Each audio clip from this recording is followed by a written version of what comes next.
সীমান্তে উত্তাপের মাঝেই বিএসএফকে জমি রাজ্যের। নদিয়ার করিমপুর সীমান্তে বিএসএফকে 0.9 একর জমি রাজ্যের। বর্ডার আউটপোস্ট করতে রাজ্যের কাছে জমি চায় বিএসএফ। মন্ত্রিসভার বৈঠকে জমি দেওয়ার সিদ্ধান্ত।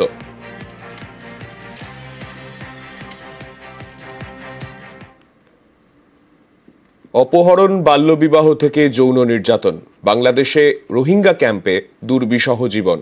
ব্রিটিশ সংস্থার সমীক্ষা রিপোর্টে বিস্ফোরক তথ্য।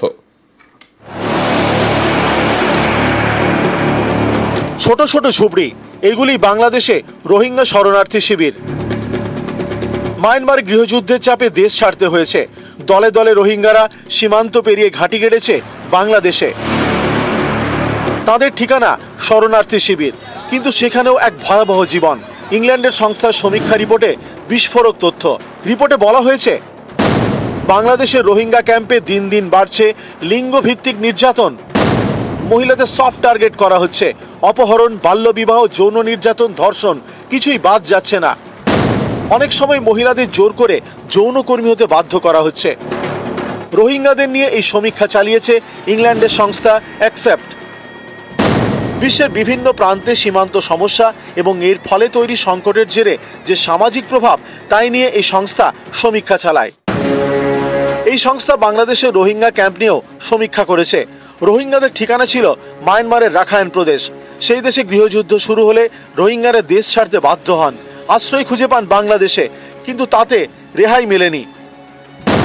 সমীক্ষা রিপোর্টে বলা হয়েছে, বাংলাদেশের রোহিঙ্গা ক্যাম্পগুলিতে অনেক গোষ্ঠী রয়েছে। রোহিঙ্গাদের মধ্যেই দ্বন্দ্ব আছে। দুই গোষ্ঠীর বিবাদে সবসময় মহিলাদের টার্গেট করা হয়। রোহিঙ্গা পুরুষরাও নির্যাতনের শিকার হচ্ছেন। যখন তখন তাদের যুদ্ধে নামানো হচ্ছে। মায়ানমারে এখনো অস্থিরতা রয়েছে। বাংলাদেশ সীমান্তের বিস্তীর্ণ এলাকা আরাকান আর্মির দখলে। রিপোর্টে দাবি করা হয়েছে, কখনো আরাকান আর্মি, কখনো আবার মায়ানমার সেনার হয়ে তরুণ রোহিঙ্গাদের লড়াইয়ে নামতে হচ্ছে। বাংলাদেশের রোহিঙ্গা ক্যাম্প থেকেই তাদের নিয়ে যাওয়া হচ্ছে। কেউ কেউ প্রাণ হারাচ্ছেন, কেউ টাকা দিয়ে মুক্তি পাচ্ছেন। কোনো ক্যাম্পে রোহিঙ্গা যুবকের সংখ্যা কমলেই সেই ক্যাম্পের মহিলাদের উপর নির্যাতন বাড়ে বলে রিপোর্টে দাবি। এই ভয়ানক পরিস্থিতি থেকে মুক্তি দিতে রোহিঙ্গা ক্যাম্পে শিক্ষা এবং সংস্কৃতির উন্নতির মতো নানা দাওয়াই দিয়েছেন সমীক্ষকরা। কিন্তু সেই পথে কাটা টাকা, এত খরচ কে যোগাবে? মার্কিন অনুদানের বড় অংশ রোহিঙ্গাদের উন্নয়নে খরচ হতো। সম্প্রতি সেই অনুদান বন্ধ করে দিয়েছে আমেরিকা। বিশ্বের সব থেকে বেশি রোহিঙ্গা শরণার্থী বাংলাদেশে। এতে সে দেশের অর্থনীতির উপর চাপ বেড়েছে। এরই মাঝে আর্থিক অনুদান বন্ধ করে দিল আমেরিকা। এতে বড়সড় ধাক্কা খেয়েছে ঢাকা। নিউজ 18 বাংলা।